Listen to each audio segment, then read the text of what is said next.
The first thing that struck me that morning wasn't the hymns or the murmur of the congregation. It was the sound of the old church doors groaning open as the pallbearers carried Margaret's casket inside. That sound tore through me like nothing else, reminding me that the seat beside me would never again be filled by her gentle voice or the warmth of her hand. Before we continue, please subscribe to the channel and let us know where you're listening from in the comments. The sanctuary was heavy with the scent of lilies and polished wood. Sunlight filtered through the stained glass windows, spilling colors across the pews where neighbors, friends, and fellow parishioners had gathered.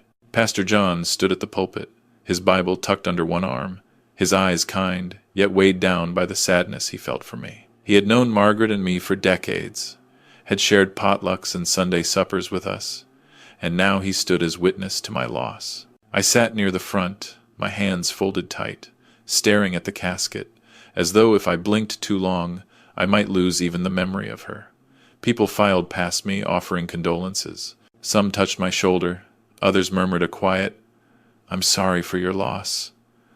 The words washed over me like rain against a tin roof, loud enough to hear but too far away to matter. Lily, my only daughter, moved around the room with a grace that would have made her mother proud. She greeted neighbors, directed the florist to rearrange a bouquet, and whispered quick instructions to the usher. She was the picture of composure, but I noticed the way she kept glancing at her phone, her thumbs flicking across the screen when she thought no one was watching. It wasn't lost on me that she seemed more restless than mournful. David, her husband, hovered nearby.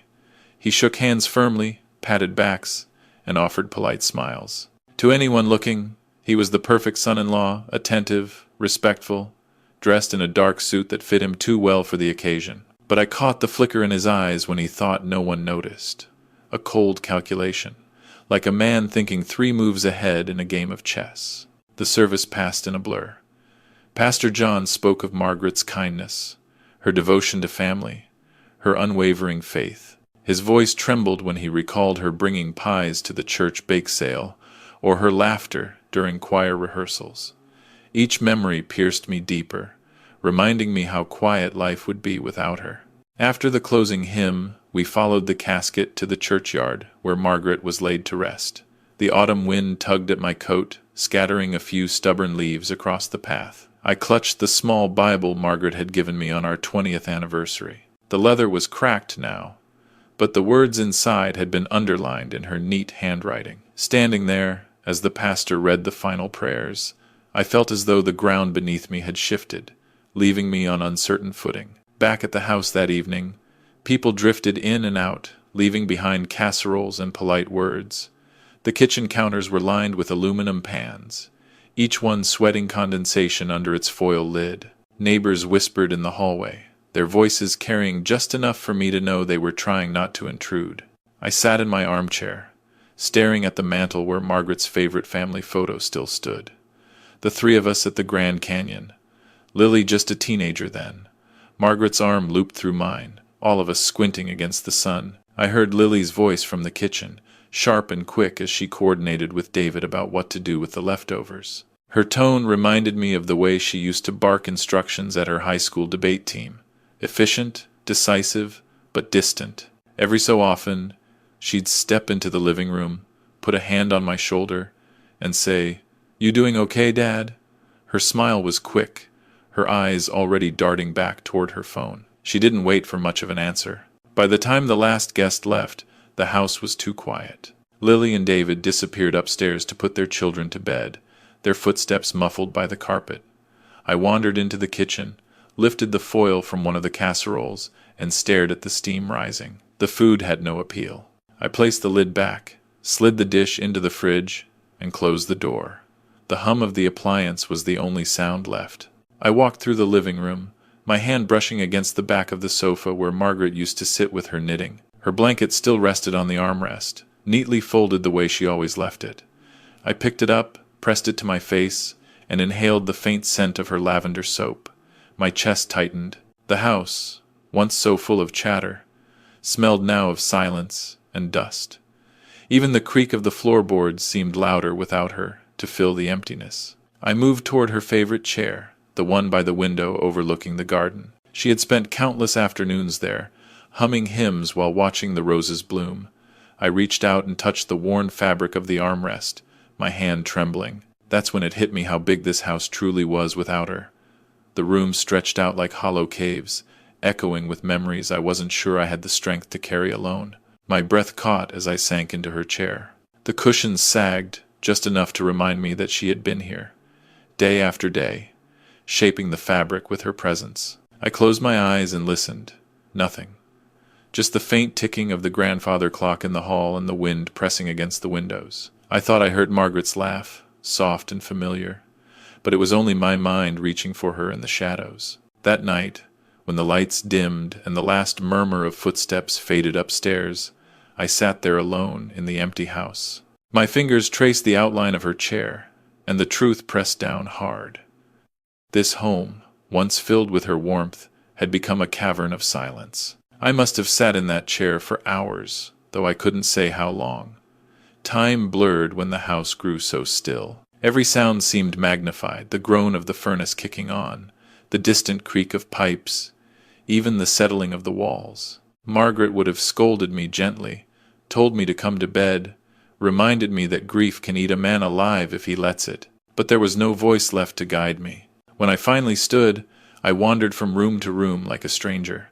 The kitchen smelled faintly of coffee grounds and lemon cleaner, but no trace of the apple pies Margaret loved to bake. In the dining room, the long oak table stood bare, stripped of the lace runner she always laid out for company. The upstairs hallway seemed longer than I remembered, lined with family photos, Lily's graduation cap crooked on her head, our wedding portrait, Margaret holding our first puppy. Each frame glinted under the dim light like an accusation. "Look what you've lost." I paused outside Lily's old bedroom. The door stood ajar. Inside, the wallpaper still showed faint outlines where her posters had hung. A few forgotten trinkets remained on the shelves, a ceramic horse, a stack of worn-out novels, a trophy from debate team. Margaret had insisted on keeping the room intact, so she always knows she has a place to come home to. I wondered if Lily ever noticed how much her mother had fought to preserve those memories. The house echoed with absence, yet it weighed heavier than if it had been full. I returned downstairs, clutching the banister as though it might hold me upright. My legs ached in a way that wasn't just age. It was the ache of carrying grief too heavy for one body. I drifted back to the living room and lowered myself into my own chair this time. The lamp beside me flickered against the window pane, casting faint reflections across the dark glass. Beyond it, the garden stretched out, brittle and untended since Margaret had taken ill. The roses she adored had begun to wither, petals drooping as though they too were in mourning. It wasn't until I heard footsteps that I realized Lily was coming down the stairs. She padded into the living room in her slippers, phone still in her hand. Her face was pale from the glow of the screen. "Dad," she said softly, as though testing the word, "you should get some sleep." I nodded, but I didn't move. She hovered a moment, eyes flicking toward Margaret's chair, then back to me. There was something unsettled in her gaze, like a storm gathering far off. "You doing okay?" she asked, voice almost mechanical. "As well as I can," I murmured. She hesitated, bit her lip, then offered a quick smile. "All right, try to rest." And just like that, she was gone, footsteps retreating upstairs. I stared at the empty staircase long after she vanished. It wasn't her fault entirely, grief twisted us all in strange ways, but I couldn't shake the feeling that Margaret's absence had opened more than just an emotional void. It had cracked something between me and my daughter, something that had once felt unbreakable. I rose once more and crossed to Margaret's chair. My hand lingered on the backrest. For a brief, impossible moment, I imagined she might walk into the room, fuss about the casserole dishes left on the counter, tease me for sitting up so late. Instead, there was only the hush of the house pressing in. The night closed around me, thick and unforgiving. I sank back into the chair, clutching the blanket she'd left folded, and whispered into the silence, "What am I supposed to do without you?" The house gave no answer. Only the shadows lengthened, and the emptiness spread through every room like ivy. The morning after the funeral, I woke to the sound of muffled voices drifting from the kitchen. The house still smelled faintly of lilies from the service, but underneath it lingered the sharp scent of reheated coffee. I shuffled down the hallway, my slippers dragging on the hardwood, and paused at the threshold. Lily stood at the counter, hair pulled back in a loose bun, moving briskly as she packed lunches for her children. Her voice was cheerful, almost forced, as she reminded them to grab their backpacks and put on their coats. David leaned against the fridge, scrolling his phone, offering the occasional nod without looking up. When Lily noticed me, her face softened into a practiced smile. "Dad, don't worry. I'll take care of you," she said, handing me a mug of coffee, as if the words were a promise carved in stone. I wanted to believe her. For a brief moment, I felt the weight on my chest ease, and I nodded gratefully. But even as I sipped, I noticed how quickly her attention shifted back to the kids, then to her buzzing phone. It was always something: emails, calls, text messages that made her brow furrow. I told myself it was just the strain of life, that everyone grieved differently. Yet something in her tone when she turned away from me didn't sound like grief at all. It sounded like impatience. In the days that followed, I tried to find my place again in that house.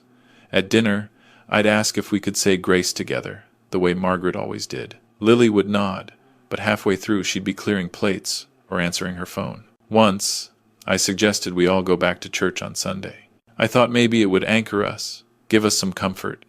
But Lily sighed, said the kids had soccer, and that she couldn't promise anything. David said little, but I caught the look in his eyes each time he glanced at me, as if I were a piece of old furniture taking up space. One evening, after the children went to bed, I heard his voice from the kitchen, low and deliberate.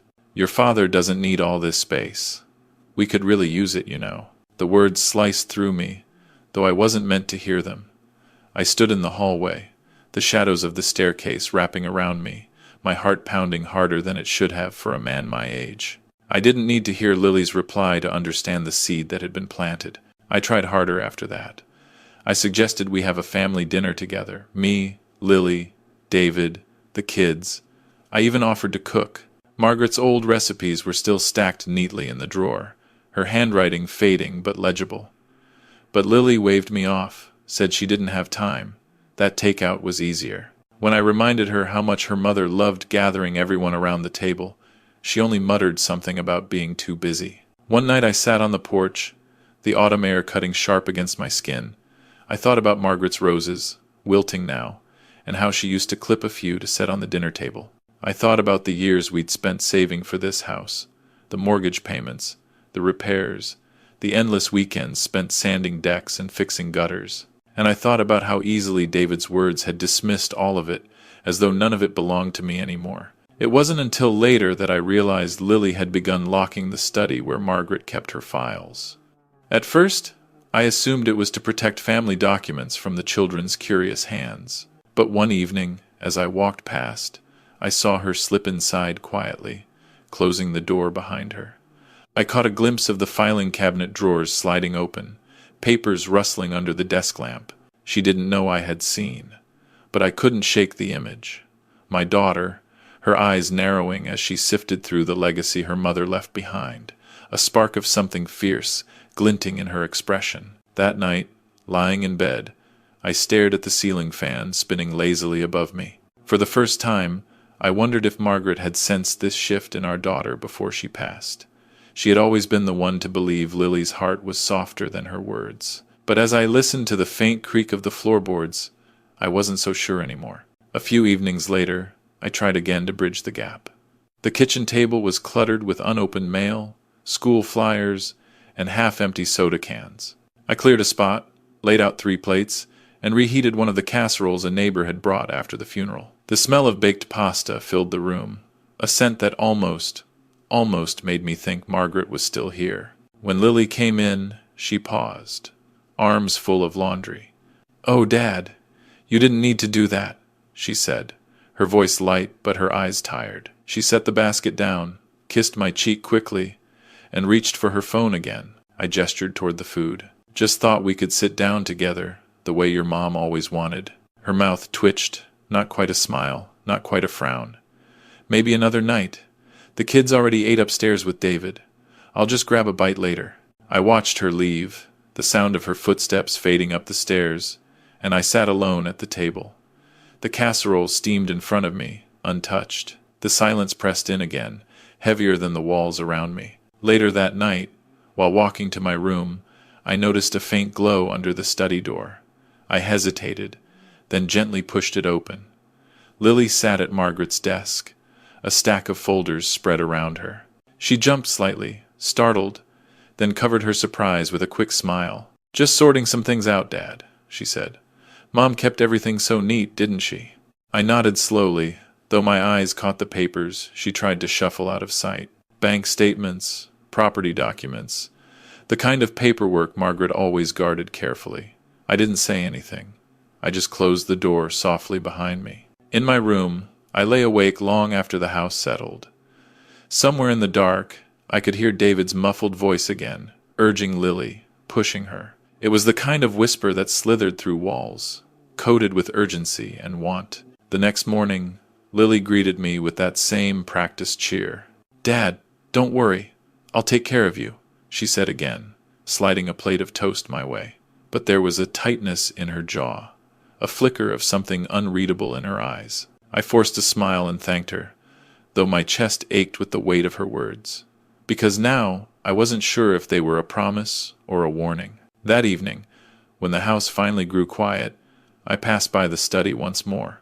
The door was left ajar this time. The filing cabinet stood open, folders pulled halfway out, and on the desk, under the yellow pool of the lamp, sat the folder Margaret had labeled in her steady hand, "Will and Trust." I froze in the hallway, unseen, watching Lily's fingers hover over the folder before she pulled it closer. For a moment, her face softened, maybe even trembled. But then her eyes hardened, sharp with a glint of ambition. In that instant, I knew the cracks I had begun to feel were not just in the house, but in the very bond between father and daughter, and I feared they would only grow deeper. I began to notice the phone calls first. David would step outside onto the porch or retreat into the garage, his voice sharp, low, and urgent.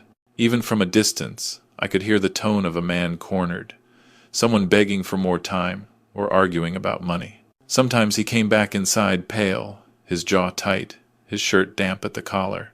He always had an excuse: ready work troubles, a project delayed, clients dragging their feet. But it didn't take much to see through the cracks in his story. One evening, I overheard enough to understand the truth.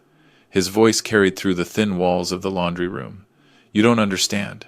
I'll get it to you. Just give me another week. I promise." When he saw me at the door, he snapped his phone shut and forced a smile that didn't reach his eyes. "Everything's fine, Dad. Just a work thing," he said, calling me that word he rarely used, as though it might soften the unease between us. But I wasn't blind. Years of life had taught me how to read the look of a man drowning in debt. It didn't take long for the pressure to bleed into the household. Lily grew more impatient with me. Her words clipped, her sighs heavy. She began to scold me for leaving the porch light on too long, or for setting the thermostat too high. Once, she snapped when she found me in the living room reading after midnight. "Dad, do you know how much the electric bill has gone up? We can't afford to waste like this." I stared at her, stunned by the sharpness in her tone. This was the same girl Margaret used to scold for leaving every light in the house blazing. Now she was speaking to me like I was a burden, like my very presence was tipping some invisible scale. The dinners grew more tense. I would sit at the table, trying to make conversation with the children, asking about school or their friends. They answered politely, but their eyes darted toward their parents, uncertain. Lily busied herself with her phone, tapping away between bites. David would sit across from me, chewing slowly, his gaze fixed on me longer than necessary. Then came the evening when he finally voiced what I had already felt hanging in the air. "Maybe it's time for Dad to downsize," he said casually, as though discussing the weather. His fork clinked against his plate, his tone measured but heavy with suggestion. The room fell silent. Lily didn't look up. The children exchanged glances, sensing the undercurrent, even if they didn't understand. I forced a smile, though my chest tightened. "I've lived here my whole life," I said quietly. "Your mother and I built this home together." David leaned back in his chair, his smile thin. Of course. But houses like this, they're a lot to manage. Wouldn't it be easier on you to have something smaller, more practical?" The words stung because they were delivered with false concern. It wasn't about what was easier for me, it was about what he wanted. I saw it in the way his eyes flicked toward Lily, urging her to chime in, but she stayed silent, scrolling her phone, her lips pressed into a hard line. That night, I sat alone in the living room long after everyone else had gone upstairs. The grandfather clock ticked in the corner, each second stretching wider than the last. I looked around at the walls lined with photographs, the shelves filled with Margaret's knickknacks, the rug worn down in the exact spot where she used to kneel to play with the children. And for the first time, I felt like a stranger in my own home. I knew Margaret would have told me to fight, to stand tall. But the house felt colder now, every shadow whispering the same truth. My daughter was no longer standing with me. The shift became undeniable a few nights later. I was in the den, sorting through an old box of Margaret's photographs, when I caught David's voice again. This time, he wasn't even trying to be discreet. His tone was sharp, almost frantic, leaking through the thin plaster walls. "I told you, I'll have it. I've got something lined up. Don't call here again." The words rattled me, not just because of the debt I suspected, but because of the boldness with which he carried his troubles into my home. Margaret would have never tolerated it. She used to say that debt was a thief in the night, stealing dignity before dollars. I could almost hear her voice echoing that warning. Later that evening, Lily came into the living room where I was reading. She stood with her arms crossed, the glow from the hallway light cutting across her face. "Dad, you left the kitchen light on again. Do you know what that costs?" I looked up slowly, studying her face. My daughter, the child who once begged me to check under her bed for monsters, now stood before me, treating me like one of them. I started to apologize, but the words caught in my throat. It wasn't about the light. It was about something deeper, something David had planted in her like a seed. At dinner the following night, the tension finally broke. The table was set with takeout containers, grease seeping through the paper bags. The children poked at their food, whispering to each other. I tried to tell a story about when Lily was their age, how she once spilled an entire jug of lemonade on Margaret's quilt at a 4th of July picnic. It was meant to lighten the mood, to remind her of gentler times. But Lily only sighed, tapping at her phone. And David, with that sly calmness he wore like armor, leaned forward and said it again, louder this time. "Maybe it's time for Dad to downsize." The words hung in the air like smoke. I set down my fork and looked at him, then at Lily. She avoided my eyes, her thumb still moving across the screen. The silence stretched until I thought I might choke on it. Finally, I pushed my chair back, the legs scraping against the hardwood. My voice was steady, though my hands trembled beneath the table. "This house is my home. It's where your mother and I built a life. It's not just walls and a roof, it's everything we worked for." Lily's head jerked up then, her eyes flashing. For the first time, she met my gaze without flinching, and in that moment, her mask slipped. "Dad, maybe you should find another place to live." The words pierced deeper than any wound. For a heartbeat, I thought I must have misheard. But the silence that followed told me otherwise. The children froze, forks midair. David smirked, satisfied, and Lily, my daughter, sat rigid, her jaw set as though daring me to argue. I couldn't. I only felt the ground beneath me shift, as though the house itself had turned against me. That night, I sat alone in Margaret's chair, the weight of her blanket heavy across my knees, and realized something I had never thought possible.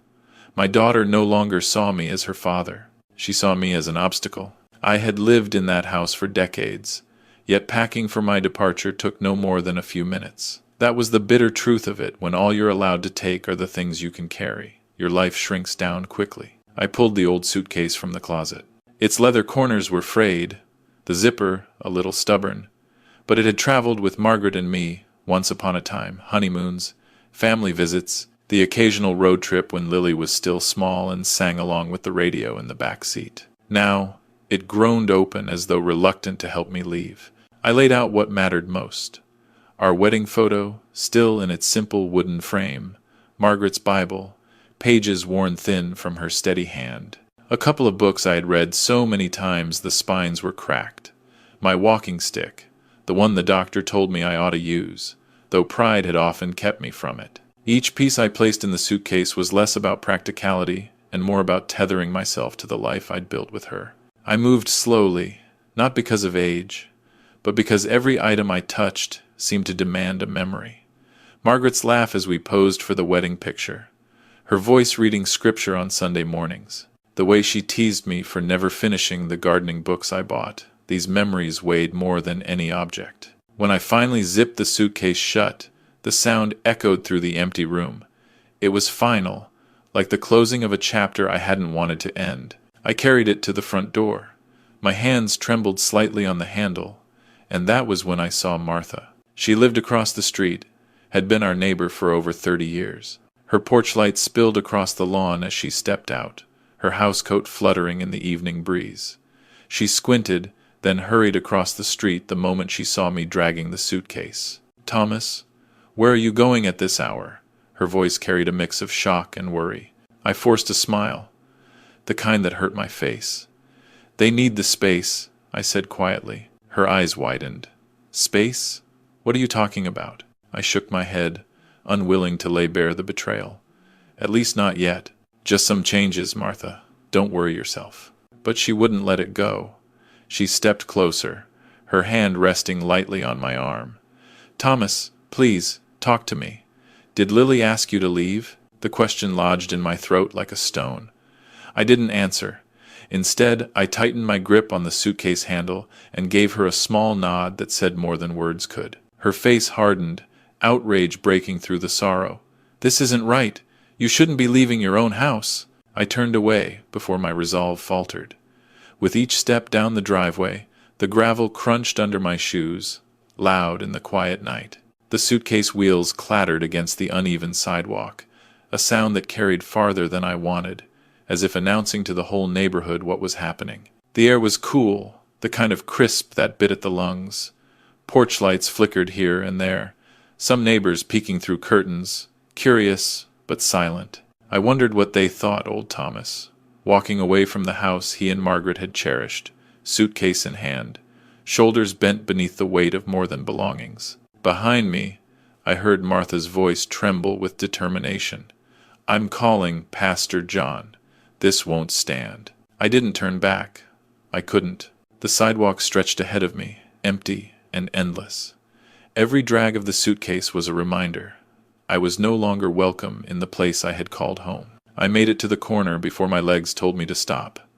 The suitcase wobbled on its wheels, catching against the cracks in the sidewalk. I set it down and leaned on my walking stick, the night air cooling the sweat that had gathered at my temples. The street was quiet, just the distant hum of a television through a neighbor's open window and the faint rustle of leaves in the breeze. I looked back once. From across the way, Martha stood at the edge of my driveway, her arms crossed tight against her chest, the glow of her porch light behind her like a halo.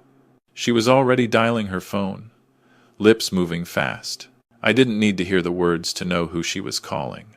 Pastor John would know by morning, maybe sooner. I thought about Margaret then, about how she always believed in the goodness of people, how she said that truth had a way of surfacing even when we tried to bury it. I wondered if she would be proud of me for leaving quietly, or disappointed that I hadn't fought harder to stay. The answer weighed on me as heavily as the suitcase handle digging into my palm. I started walking again, each step echoing in my chest like a drumbeat.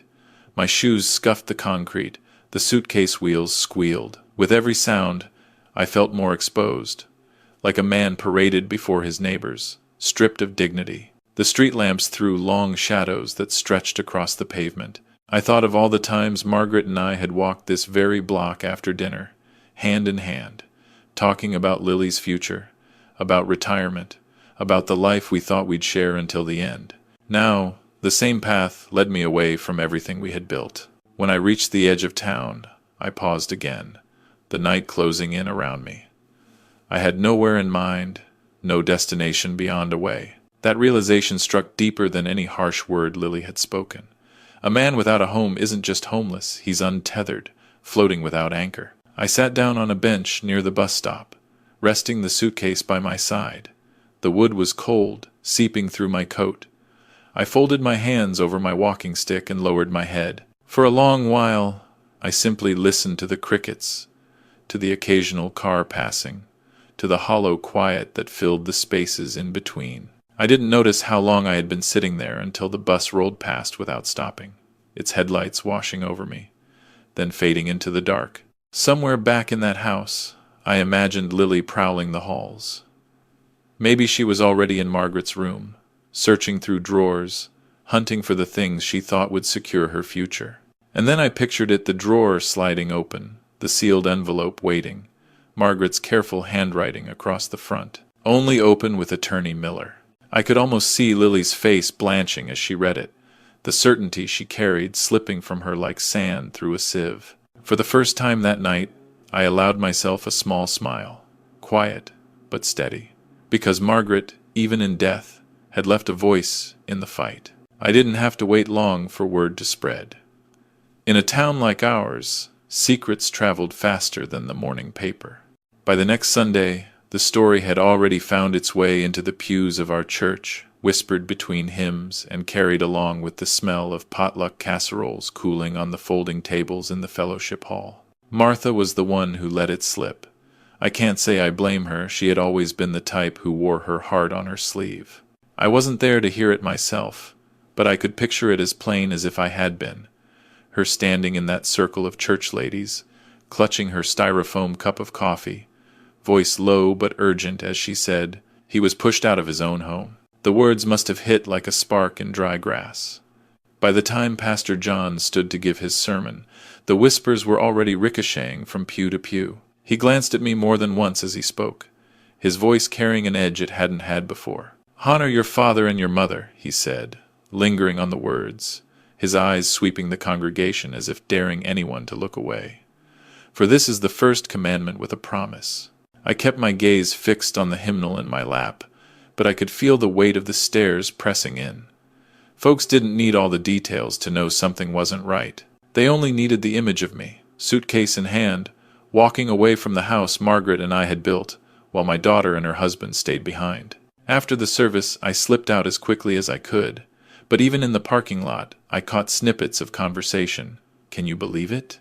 After all he's done for her. It's a disgrace." Each word stung, not because they weren't true, but because they were. Meanwhile, back at the house, David must have felt the walls closing in. He'd always cared more about appearances than anything else, and nothing made him angrier than losing control of a story.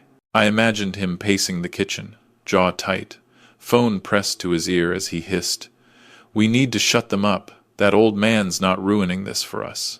I knew David's type, the kind who thought money could plaster over anything, even a bad reputation. But our town wasn't a big city where people forgot scandals overnight. Here, memories lingered like old wallpaper, stubborn, hard to scrape off. As the days went on, Lily grew quieter. When I called once to ask about some mail, her voice was clipped, strained. She didn't lash out, not yet, but I could hear the pressure building in the silence between her words. David was feeding her poison, but part of her had to know the truth. It wasn't me ruining things, it was their choices. I spent most of my time at the diner on Main Street that week. The waitresses knew me well enough to leave the coffee pot at my table, and nobody asked too many questions. Still, I caught the sideways glances, the pity in their eyes. Some folks shook my hand and told me to stay strong. Others just gave me a nod, as if they didn't trust themselves to speak without cursing my daughter's name. One evening, Martha stopped by my booth. She slid in across from me, her purse still slung over her shoulder. "I'm sorry, Thomas," she said. "I didn't mean for it to spread so fast." I shook my head. "Don't apologize. People were bound to find out sooner or later." She studied me for a long moment. "Pastor John's planning something for next Sunday. A sermon about family. He wants to make it clear where he stands." I sighed, staring down into my coffee. "I don't want a war, Martha. Not in church, of all places." Her eyes softened, but her voice stayed firm. "Sometimes the truth makes its own war, whether you want it or not." As a 1421, I didn't answer, but deep down, I knew she was right. What none of us knew, at least not then, was that someone else had caught wind of the story. A young reporter from the local paper, always hungry for something to stir up interest, had been in the back pew that Sunday, notebook in hand, and he wasn't about to let this one go. By midweek, the hum of gossip had turned into a steady roar. I couldn't walk into the grocery store without feeling the air shift around me. People straightened when they saw me, some offering sympathetic smiles, others avoiding my eyes altogether. Either way, I knew the story had rooted itself deep. At the post office, old Mr. Harris clapped me on the shoulder. "Thomas, I don't know what's gotten into that girl of yours, but you don't deserve this. Not after all you've given." His words were kind, but I felt the sting just the same. Hearing it said out loud only made it more real. Meanwhile, David's temper grew shorter with each passing day. I heard from Martha, who heard from someone else that he'd been overheard in the hardware store, snapping at the clerk when someone mentioned my name. "That old man is making this worse than it is," he had barked, slamming his credit card on the counter. The clerk said his hands were shaking. Lily, on the other hand, was retreating inward. She still called me occasionally, her voice polite but brittle. Once she asked if I could keep things quiet for a while, as if I had been the one spreading stories. I didn't answer her right away, and she filled the silence with nervous chatter before hanging up quickly. I started spending more evenings at church, not for the sermons but for the company. The fellowship hall became a refuge. There were always a few folks lingering after choir practice or bingo, willing to sit with me over weak coffee and stale cookies. Their presence reminded me that I wasn't entirely alone, no matter what Lily and David tried to make me feel. It was at one of those evenings that I first noticed the young man with the notebook. He was sitting near the back, pretending to read the bulletin board but scribbling furiously. Martha leaned close and whispered, "That's Eddie from the Gazette. He's been sniffing around since Sunday." Sure enough, a few days later, he cornered me outside the diner. "Mr.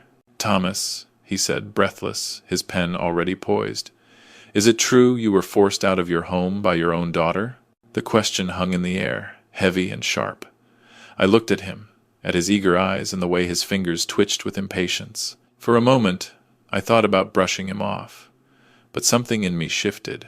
"I'll tell you this much," I said slowly. "A man can survive losing his house, but when he loses his family, that's the real tragedy." Wizero. Eddie's pen scratched across the page like fire on dry grass. He thanked me and hurried off, no doubt ready to turn my words into headlines.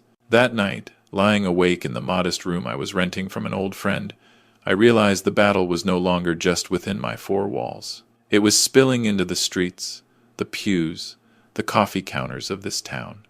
My story, our story, wasn't mine alone anymore. And somewhere in the shadows of that big house, Lily must have felt it too. Because the next morning, I got a call from her. Her voice was trembling. "Dad," she whispered, "you need to stop talking to people. They're starting to look at us differently." I didn't answer right away. I let the silence stretch. The same silence she'd given me when I asked for nothing more than her kindness. "Dad, are you there?" she asked again, her voice sharp now, almost panicked. I finally spoke, my tone steady. "I'm here, Lily, and so is the truth. You can't hide from it forever. Thank you for watching." When I hung up, I knew something had shifted. The whispers weren't going away.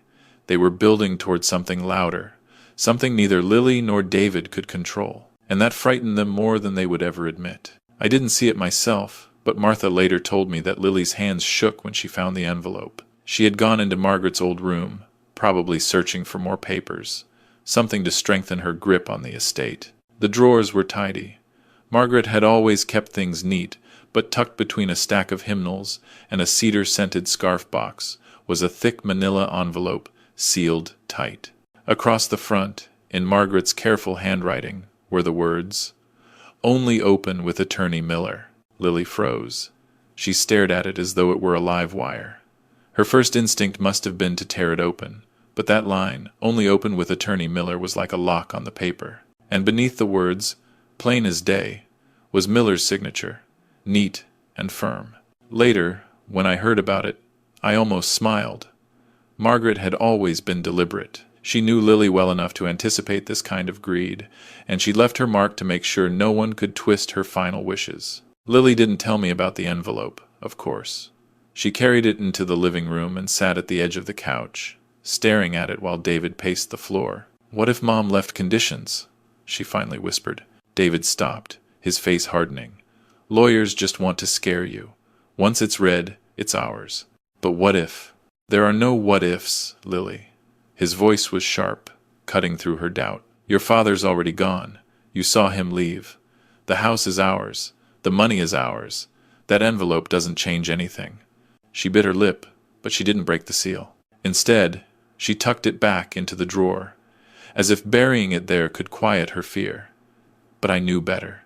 Fear, once planted, only grows in the dark. While she wrestled with her conscience in that big house, I found myself back where I felt most at home, inside the church. Sunday morning came, and I walked into the sanctuary with my shoulders heavy, but my heart steadier than it had been in weeks. The air smelled of polished wood and lilies, and sunlight slanted through the stained glass windows, painting the pews in soft colors. Pastor John greeted me at the door, clasping my hand with both of his. "Good to see you here, Thomas. You're among friends." I nodded, the lump in my throat too thick for words. I slid into the third pew, the same one Margaret and I had always favored. Martha gave me a small smile from across the aisle, and for a moment the weight on my chest loosened. When the hymns began, I let my voice rise with the others.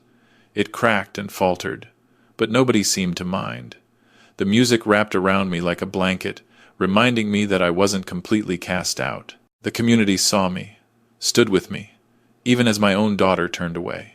After the service, folks gathered in the fellowship hall for coffee and cookies.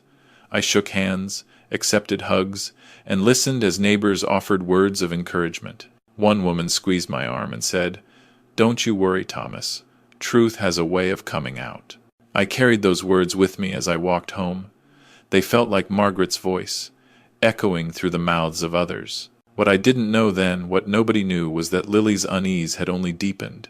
She couldn't shake the feeling that Margaret had left behind something meant to trip her up, and she wasn't wrong. That evening, as the sky darkened and the house creaked in its lonely silence, the phone rang. Lily picked it up, and on the other end came Miller's voice, measured, calm, but cold enough to cut glass. "You might want to prepare yourself," he said. "We'll be reading the will soon." And with those words, the floor beneath her began to crack. Lily told me later that she nearly dropped the phone when Miller's voice came through. He wasn't a man who wasted words, and his tone had carried no hint of kindness, just a sharp edge that made her grip the receiver tighter. "What do you mean by that?" she asked, her voice higher than usual. "You'll find out soon enough," Miller replied. "Your mother was very specific. I'll expect you here for the reading." When the line went dead, Lily sat frozen, staring at the wall as though it might offer her answers. David stormed in from the kitchen, half a beer still in his hand. "Who was that?" "Miller," she whispered. He said. Mom was very specific. "David, what if there are conditions?" He slammed the beer bottle down on the counter so hard foam spilled over the edge. "That's just lawyer talk. They do it to make themselves important. Stop letting him get in your head." But even as he said it, I knew the doubt was crawling under his skin too. He paced the room, muttering about debts, about people talking in town, about me showing up at church like some martyr. "You need to hold it together," he hissed, pointing a finger at Lily. "If you break, we both lose everything." Lily pressed her hands to her face. "I just keep seeing that envelope. Mom's handwriting, Miller's signature. It felt like she was reaching out from the grave." David cursed under his breath, but he didn't have an answer. And silence, in moments like that, was worse than any argument. While they circled their fears in that house, I was finishing a plate of pie at the diner. Martha slid into the booth across from me, setting down her tea. "Word is Miller's called Lily," she said, eyes sharp. "That man doesn't call unless he means business." I nodded slowly. Margaret trusted him. If she puts something in writing, he'll make sure it's carried through. "Then you'd best be ready too," Martha said, her voice lowering. "Because if there's one thing I know about secrets in this town, they never stay buried long." Within it back in tow. Her words sat with me as I walked back to my rented room. I thought about Margaret's handwriting, steady and sure, sealing away her last wishes. I thought about Lily, unraveling under the weight of her own choices. And for the first time in a long while, I felt something stir in me that wasn't sorrow, it was resolve. Whatever Margaret had left in that envelope, it was more than paper. It was the truth, and the truth When it comes, doesn't ask permission. The days leading up to the reading felt like a storm building on the horizon, quiet on the surface, but charged with a pressure that pressed down on all of us. Even from where I stayed, I could feel the tension radiating from that house I once called home. Martha stopped by the diner one afternoon, her voice hushed as she leaned across the booth. "They've been meeting with folks, Thomas, Lily, and David, putting on their sweet faces, shaking hands, pretending nothing's wrong." End quote. I nodded slowly, stirring the coffee in front of me. "They want the town to believe they're dutiful children," Martha snorted. "They can dress it up all they want. People saw you walk away with that suitcase. They won't forget." But Lily and David weren't only trying to sway the neighbors. Behind closed doors, in that living room where Margaret once decorated for Christmas and birthdays, they were strategizing. Lily sat with a legal pad in her lap, scribbling notes, while David paced the floor like a caged animal. "We'll smile, we'll nod," he told her, his voice clipped. "We'll act like we've cared for your father all along. When Miller reads it, we nod again, and we walk out holding the keys." "And if there are conditions?"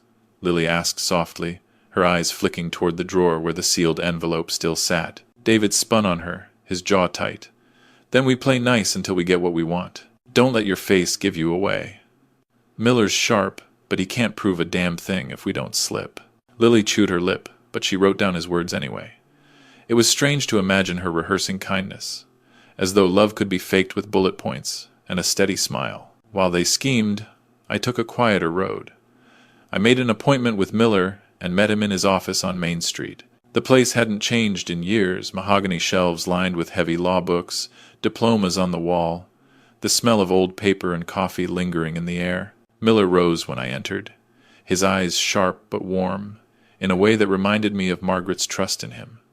He motioned me to sit. "I take it Lily hasn't told you about the envelope," he said, his tone flat. "No," I answered, "but I don't need to see it. Margaret and I discussed everything years ago. She wanted to make sure our daughter wouldn't mistake inheritance for entitlement." Miller tapped his pen against a folder on the desk. "And the addendum you signed, are you still comfortable with it?" I nodded. It was the right thing to do. It still is. He studied me for a moment, then leaned back in his chair. "Then let me handle the rest. When the truth comes out, it'll speak louder than anything you could say."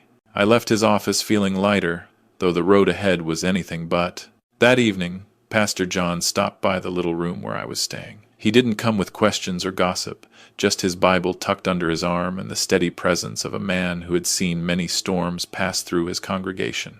We sat on the porch as the sun dipped low, and he said, "Thomas, you don't need to fight every battle with words. Sometimes silence speaks louder than words." I looked out at the fading light, the street lamps flickering on one by one. "Silence doesn't always win, Pastor, but maybe this time it will." He smiled gently. "It's not about winning. It's about standing, and you're standing stronger than you realize." Those words stayed with me long after he left, but in the house on the hill, strength was the last thing holding together. Because on the night before the reading, everything cracked. Lily told me later that the night before the reading was the worst she had ever seen David. He came home with the smell of liquor on his breath, his tie loosened, his eyes wild. She was at the dining table, staring at that same legal pad filled with rehearsed lines, when he slammed his fist down hard enough to rattle the silverware. "If your father ruins this, I swear," his voice cracked like a whip, sharp and violent. Lily flinched, tears springing to her eyes. "David, please. It doesn't have to be like this. Maybe we should what? Let him humiliate us? Let the whole town laugh?" He leaned over her, his face red with anger. "We've sacrificed too much to walk away now. Do you understand me?" She nodded, but her hands trembled so badly the pen slipped from her fingers. She wasn't agreeing, she was surviving. In that same moment, I sat alone in my rented room, Margaret's picture resting on the nightstand. I studied her smile, the one that always calmed me when life felt unbearable. "Tomorrow," I whispered into the quiet, "the truth will speak for itself." I thought of Lily then, and for a brief moment I hoped she might still have a change of heart. But hope is a fragile thing when weighed against greed and fear. The next morning would decide everything. The morning of the reading felt heavier than any I had known since Margaret's funeral. I rose before dawn, unable to rest, and sat by the window of my rented room as the first light crawled across the street. My hands rested on the walking stick that had become part of me now, but my thoughts were far away on Margaret, on the home we had built, and on the daughter who had turned it into a battleground. By the time I reached Miller's office, the town was already stirring. The old brick building stood like a sentinel on Main Street, its glass door polished but cold to the touch. Inside, the air smelled of paper and ink, of secrets pressed between folders. The fluorescent lights hummed faintly, casting their pale glow over the room. Everyone was already there. Lily sat stiffly in her chair, her hands folded so tightly in her lap I thought she might snap her own fingers. David hovered beside her, jaw clenched, his eyes darting toward me with a mix of contempt and unease. Across the room, Martha gave me a small nod of encouragement, her presence steady and kind. Pastor John sat near the back, his Bible resting on his knee, his gaze calm but piercing. And then there was Miller. He stood at the head of the long table, a folder in his hands, his expression unreadable. Years of practice had made him immune to the theatrics of family drama, but even so, I thought I caught a flicker of sympathy in his eyes when he glanced my way. "Shall we begin?" he asked, his voice smooth, professional. The only sound was the shuffle of papers as he opened the folder. The room seemed to shrink, every breath drawn tighter. I could hear the faint tick of the clock on the wall, each second stretching longer than the last. Miller began with the formalities: Margaret's full name, the date of the will, the legal phrasing that sounded both foreign and final. Lily's face softened as the words flowed, her lips twitching with a faint smile. David even leaned back in his chair, as though the outcome was already secured. And then Miller's tone shifted. "Lily shall inherit the estate," he read, "and $35 million. I saw Lily's shoulders lift, relief flooding her posture. David smirked, his hand brushing against hers beneath the table. "Under one condition." The words dropped into the room like a stone into still water. The air thickened. Martha leaned forward. Pastor John stilled. Even I held my breath. Miller paused deliberately, his eyes sweeping the table before he continued. "Her father must be allowed to live in the home until the end of his life. Otherwise, the entire estate shall be transferred to a charitable trust." The silence that followed was absolute. Even the hum of the fluorescent lights seemed to vanish, leaving only the weight of those words pressing down on us all. I turned my gaze to Lily, her face drained of color, her lips parted as though the air had been stolen from her lungs. David, beside her, went rigid, his teeth grinding audibly. His hand slammed once against the table, though he quickly drew it back, trying to mask his fury. For a long, suspended moment, no one moved, and then Miller closed the folder gently, his eyes fixed squarely on Lily. "You might want to take a moment to consider," he said, his voice calm but edged. And just like that, the truth that Margaret had secured with her careful penmanship finally stood in the room, undeniable. The tension in that office was so thick it felt like the air itself might crack. Lily's chest rose and fell quickly, her hands trembling in her lap. David leaned close to her, whispering furiously, his voice low but sharp enough for me to catch pieces. "They can't do this. It's manipulation. Challenge it. Do something." Lily shook her head slightly, her eyes darting to Miller, then to me, then back down to her folded hands.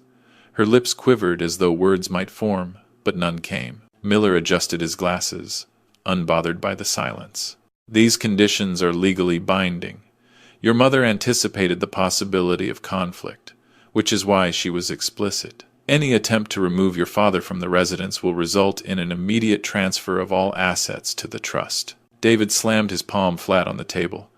"This is outrageous. We've built our lives around that home." "We? You've built your lives around expectations," Miller interrupted smoothly, his eyes narrowing just a fraction. "The law does not honor expectations. It honors the written will." The words struck like a gavel. Pastor John, quiet until now, spoke softly from his seat. "It seems Margaret wanted her husband's dignity protected above all else."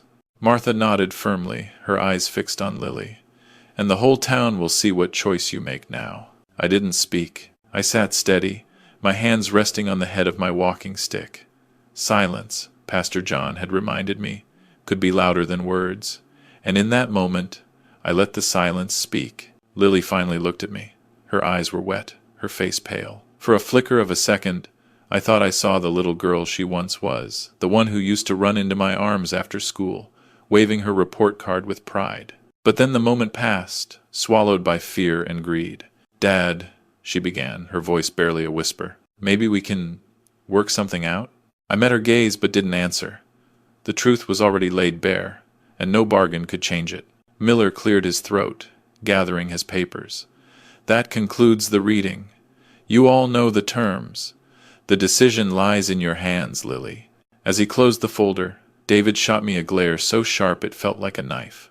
His jaw clenched, his knuckles white where his fists rested on the table. The fluorescent lights buzzed overhead, harsh and unforgiving. The meeting was over, but the war it had unleashed was only beginning. The silence in that office was deafening, the kind that presses down on your shoulders until you can barely breathe. Papers still lay scattered across Miller's polished oak desk, and the fluorescent light above hummed like a faint warning. Nobody moved until Lily broke first. She turned toward me, her face streaked with tears that blurred the mascara under her eyes. Her lips trembled as she whispered, her voice cracked and fragile.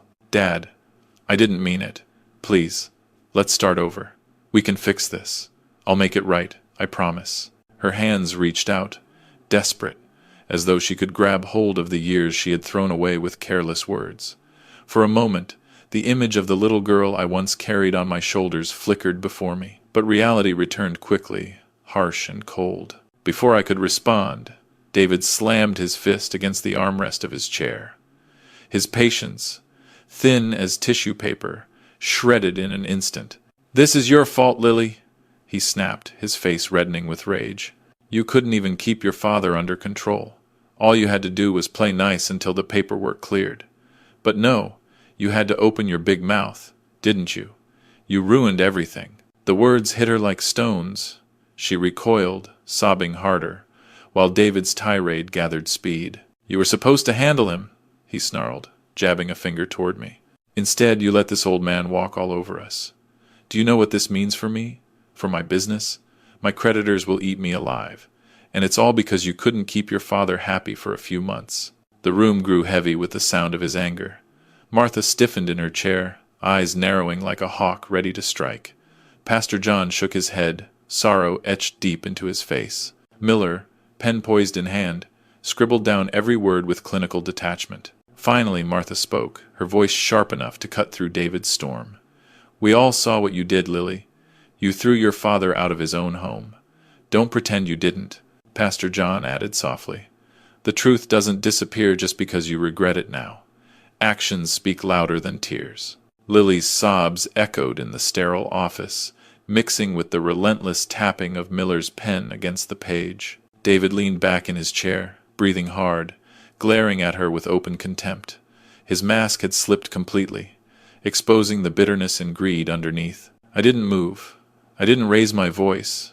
I just sat there, cane steady at my side, my eyes locked on the daughter I had once believed would carry forward her mother's kindness. The weight of her choices lay heavy in the room, undeniable and irreversible. Reporters outside must have sensed the drama building within those walls, because I could hear faint shuffles and the click of cameras waiting in the hallway. The truth was no longer contained in Miller's office. It was about to spill out into the town square. And I knew, with a clarity that surprised me, that there was no turning back now. The door to Miller's office opened just enough for the faint chatter of voices in the hallway to drift inside. Reporters were already circling, their pens and cameras hungry for a story. David caught the sound, and his face twisted with panic. He sprang from his chair. "No one out there needs to hear this," he barked, pointing toward Miller. "You can't just read something like that in front of the community. This is family business." Miller didn't flinch. His calm, steady tone cut through David's outburst. "This became more than family business the moment you tried to force Thomas out of his own home. The law doesn't bend to greed." David's fists clenched, his jaw tightening so hard I thought his teeth might shatter. Lily sat frozen, tears dripping silently onto her lap. Her shoulders shook, not with anger now, but with fear. Martha leaned forward, her voice steady and strong. "This town takes care of its own, and Thomas has been part of this place longer than you've even lived here. You thought no one would notice what you did, but we all saw it. It's a little settled. In fact, Ed, Pastor John's eyes softened with sadness, but his words held firm weight. Honor thy father and thy mother. That's not just a line in Scripture, it's a truth we live by. You've forgotten that, Lily, and now the whole community knows. The walls seemed to close in around my daughter and her husband. Their carefully polished image was crumbling. David, once so full of swagger, now looked like a trapped animal, darting his eyes from one face to another, searching for an ally, and finding none. Lily finally broke, her voice shaking as she pleaded, "Dad, please, I wasn't myself. David pushed me, I swear. I only wanted to make things easier for us all. Don't let it end like this." Her words were desperate, but they rang hollow. I could still hear the coldness in her voice from that night when she told me to find another place to live.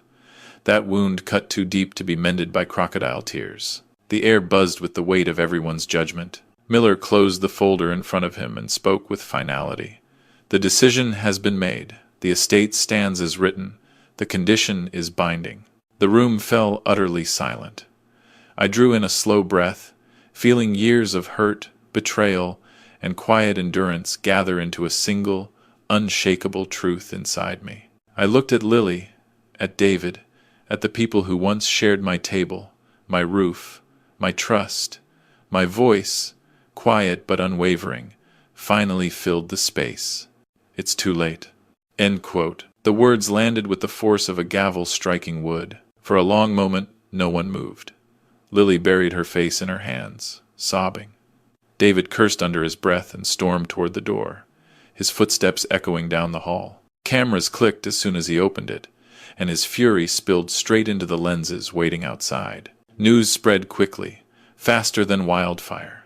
By the end of the day, whispers turned into headlines. Daughter casts out, father loses fortune. The community's judgment was swift and merciless. Doors that once opened for Lily and David slammed shut. Invitations dried up. Their names became cautionary tales at church suppers and diner counters. I walked out of that office on steady feet, cane tapping lightly against the floor. For the first time in a long while, I felt no weight pressing down on me. Justice had spoken not through anger or revenge, but through truth revealed in its own time. And as the late afternoon sun spilled across the street outside, I knew my fight was not just for myself, but for every parent who had ever been cast aside by the very children they once sacrificed everything for. The silence after my words, "It's too late," still hung in the air when I stood up from my chair in Miller's office. I leaned a little on my walking stick, steadied my breath, and looked around at every face in the room. For the first time in months, I didn't feel small or powerless. I felt the weight of my decision, but also the clarity of it. Miller gave me a slight nod, as though we both knew what was coming. He placed a fresh set of papers on the polished oak table. His voice carried with the authority of someone who had guided more families through heartbreak than he cared to count. "Mr. Thomas has already made arrangements," he said. "Margaret's estate will not remain in limbo. It will be redirected into the Margaret Thomas Scholarship Fund, designated for orphans and underprivileged students in this very community." The room shifted. Pastor John folded his hands together and whispered something under his breath, a prayer of gratitude. Martha, who had always been quick to speak her mind, simply pressed a tissue against her eyes and smiled through tears. The only sound from Lily was a sob she tried to stifle, her shoulders shaking. David swore under his breath and shoved back from the table, his chair screeching across the tile floor. He muttered something about lawyers, about injustice, but no one listened. His words bounced off the cold walls and vanished into nothing. I cleared my throat, letting my gaze fall on Lily. "Your mother and I built that house together. Every board, every nail, every memory, it was never meant to be reduced to a bargaining chip. And money can be a cruel master if you let it." Agnes Leitner. She tried to speak, but no sound came out. Her face was blotchy with tears, her mascara streaked down her cheeks. I looked at David then, his jaw tight, his fists clenched. "You wanted wealth, David, but you never understood legacy. Legacy isn't measured in square footage or bank accounts. It's in the lives we touch, the dignity we protect, the love we pass on." Pastor John stood, his deep voice filling the room. "This is justice, plain and true. The man who was cast aside has chosen mercy instead of vengeance. That is something this town will never forget." A wave of applause rose not from the family, but from the community members gathered at the back of the room, those who had quietly slipped in after hearing whispers of the reading. The sound was gentle at first, then steady and strong. David cursed again and stormed out, slamming the door so hard it rattled the windows. Lily trailed behind him, her sobs echoing down the hallway. Neither of them looked back. I lowered myself back into the chair, the weight of years pressing on my shoulders. But it was a good weight this time, a settled weight. Martha reached across the table and squeezed my hand. "You did the right thing, Thomas. Margaret would be proud." I looked down at the papers on the table, the scholarship fund documents, the legal seal stamped in blue ink, my wife's name printed at the top. For the first time since she passed, I felt close to her again. That evening, as I stepped out of the office, the cool air met me like an old friend. The sun was dipping behind the steeple of the church, casting long shadows across Main Street. Children's laughter carried from the park nearby, and for a moment I simply stood there, letting the sounds of life wrap around me. I had lost a daughter in spirit, but I had found my footing again. And the town, with all its flaws and gossip and stubborn pride, had given me back something far more precious than money. It had given me dignity. The following Sunday, I sat on the front steps of our old church, the same church where Margaret and I had exchanged vows half a century ago. The bells had just finished ringing, and families lingered in the yard, talking about everything from the sermon to the football game that afternoon. A group of children ran past me, their laughter bubbling like a brook. One of them, a boy no older than 8, paused, stared at me with curious eyes, and then grinned. "Mr. Thomas, are you the one giving kids money for school?" I chuckled, patting his shoulder. "Not money, son. Opportunity. That's something worth more than cash." He nodded as if he understood, then darted off to chase his friends. I leaned back, watching them, and for the first time in months I felt my chest loosen. The burden of betrayal was still there, it always would be, but it no longer weighed me down. Instead, it had been reshaped into something useful, something Margaret would have blessed. Pastor John joined me on the steps, his hat in his hands. "You know, Thomas, what you did in that office, that was bigger than a courtroom victory. You reminded folks what real inheritance looks like." I gave him a tired smile. I just didn't want her memory tainted by greed. If the house and money can lift children instead of destroy family, then maybe there's still some good left in it. Martha walked over too, wiping her eyes as she lowered herself onto the step beside me. "This town needed a story like yours. Folks talk about betrayal and scandal, sure, but what they'll remember is how you chose to turn hurt into hope." I nodded, glancing at the stained glass windows of the church glowing in the afternoon sun. Margaret's favorite hymn drifted from inside, sung softly by a lingering choir. It felt like she was near, smiling at the legacy we had built together. Across the street, I caught sight of Lily and David. They stood apart from the crowd, their faces pale, their clothes unkempt. No one approached them. No neighbor waved. They looked smaller somehow, shadows of the people they once pretended to be. For a brief second, Lily's eyes met mine. There was sorrow there, maybe even regret, but it was too late. The bridge had burned, and I no longer had the strength or the need to rebuild it. I turned away and focused on the children instead. A little girl tugged at my sleeve, holding up a drawing she had made in Sunday school. It was a crayon picture of a house with flowers in front and a smiling couple on the porch. "This is for you, Mr. Thomas," she said shyly. My throat tightened, and I had to swallow before I could answer. "Thank you, sweetheart. That means more than you know." As the sun dipped lower, painting the sky in streaks of gold and lavender, I realized that my journey wasn't about reclaiming property or punishing the ungrateful. It was about proving that dignity can outlast betrayal, that love, true love, leaves echoes long after wealth is gone. I closed my eyes for a moment, listening to the sounds of the town, the laughter of children, the hum of life carrying on. For the first time since Margaret's passing, I felt peace. I had lost much, yes, but in the end, I had given something back. A legacy not of marble and money, but of hope. And that, I knew, was the only inheritance worth leaving. This story leaves us with lessons that cut deep into the heart of family, dignity, and true legacy. First, it reminds us that money and property, while tempting, can never replace love, respect, and loyalty between parents and children. Greed blinds people, turning even blood ties into cold transactions, and once trust is broken, it is nearly impossible to restore. Second, the story shows that dignity is the one possession we must guard fiercely. Thomas may have lost his home and even his daughter's affection, but by choosing integrity and redirecting wealth toward children in need, he preserved his honor and transformed betrayal into hope. Lastly, it teaches that legacy is not measured in bank accounts or estates, but in how we choose to uplift others. Love, sacrifice, and justice leave echoes that outlast wealth. That is the true inheritance worth passing on. If you enjoyed this story, please like the video, subscribe to the channel, and share your thoughts in the comments. To listen to the next story, click on the box to the right.